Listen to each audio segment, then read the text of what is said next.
President Trump on Tuesday gave his most dire assessment to date of the coronavirus pandemic, telling Americans to prepare for a minimum number of 100,000 deaths and urging them to follow strict rules on social distancing to prevent even greater tragedy. "It's a matter of life and death, frankly," he said at a grim White House news conference nearly devoid of the cavalier pronouncements that have characterized some of his previous briefings about the virus. "This is going to be a very painful, very, very painful 2 weeks," he said. "When you look and see at night, the kind of death that's been caused by this invisible enemy, it's incredible." The U.S. death toll approached 4,000, with roughly 800 Americans reported dead on Tuesday alone, the highest number of daily deaths yet. Top health officials said the country is on track for between 100,000 and 240,000 deaths over the course of the pandemic, even with the month-long extension of federal guidelines to limit public gatherings, forgo unnecessary travel and avoid restaurants through April 30. "Each of us has the power, through our own choices and actions, to save American lives and rescue the most vulnerable among us," Trump said. "Every citizen is being called on to make sacrifices. Every business is being asked to fulfill its patriotic duty. Every community is making fundamental changes to how we live, work and interact each and every single day." Although state officials continued to complain about worrisome shortages of medical equipment, Trump insisted they are rushing to deploy more ventilators and set up battlefield-style field hospitals. California and Washington appear to be making progress in slowing the spread of the coronavirus, according to government data, but New York and New Jersey are facing exploding caseloads. Health officials said they're focusing now on limiting similar outbreaks in other places.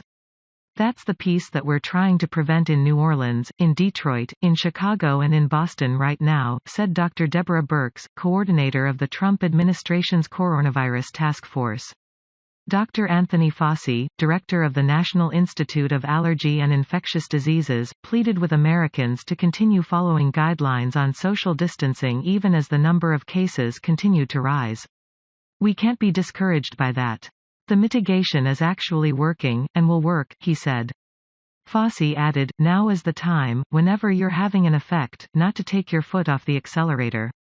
Trump has vacillated in his approach to the coronavirus, sometimes downplaying the threat and other times boasting the swiftness of his response. Last week he said he was hoping to ease social distancing guidelines as soon as Easter in order to boost the stalled economy. His health advisors convinced him to abandon those plans, in part by stressing the latest models pointing to the staggering losses of American lives even with the guidelines in place. In the past, Trump also dismissively compared the virus to the flu, which he noted also caused thousands of deaths a year without requiring a widespread economic shutdown. But on Tuesday, Trump appeared to abandon that argument, speaking of a friend who quickly fell into a coma from a coronavirus infection. "It's not the flu," he said. "It's just vicious." Trump was somber during the news conference, even morbid at times. He compared the death toll of the pandemic to world wars, said hospitals will be facing a war zone, and spoke of large freezers being parked outside to hold bodies. "Our country is in the midst of a great national trial, unlike any we have ever faced before," he said. Meanwhile, Congress began debating what to do next to address the pandemic, just days after Trump signed a $2 trillion-plus economic stimulus package. The only point of agreement so far seems to be that the fourth round of legislation is likely weeks from being passed, if not longer. House Speaker Nancy Pelosi D. San Francisco is floating ideas including another direct payment to Americans, expanded paid sick leave and infrastructure projects. "Our first bills were about addressing the emergency. The third bill was about mitigation. The fourth bill would be about recovery. Emergency, mitigation, recovery," Pelosi told reporters on a conference call Monday. Republicans urged patience as the government works to implement the mammoth legislation they just completed. That bill, the single largest economic stimulus measure ever passed, reaches into many facets of American life, including government-backed loans to keep businesses afloat, expanded unemployment insurance, a single direct $1,200 payout to many people and billions of dollars for hospitals and governments. First, we need to see what the effect of the current bill is. The Treasury, of course, is wrestling with all this complicated effort to speed checks to individuals and small businesses to get us through this period until the healthcare pandemic begins to subside, Senate Majority Leader Mitch McConnell R.K. told radio host Hugh Hewitt. We need to wait a few days here, a few weeks, and see how things are working out. Unlike the previous three packages, which were drafted, negotiated, considered and passed in a matter of days, lightning speed for the lumbering House and Senate, what comes next could take weeks or months. Both the House and Senate are not scheduled to return to Washington until at least April 20, allowing members to stay home with their families. The last bill was largely negotiated by Senate leaders and the White House, and some House Democrats felt their priorities were ignored. The bill before that was largely negotiated between House leaders and the White House, with some Senate Republicans feeling their priorities were ignored. House committees are already working remotely to determine what to include in the next package, Pelosi told reporters Monday, and intend to move quickly when they return. I do think that it is really important that as soon as we are here, we are ready to pass legislation, she said. In addition to sending more money to cities and states facing a drop in tax revenue, Pelosi said Congress should consider things that didn't make it into the previous legislation, like expanded paid family medical leave, new safety regulations for workplaces to deal with airborne viruses and money to shore up pensions.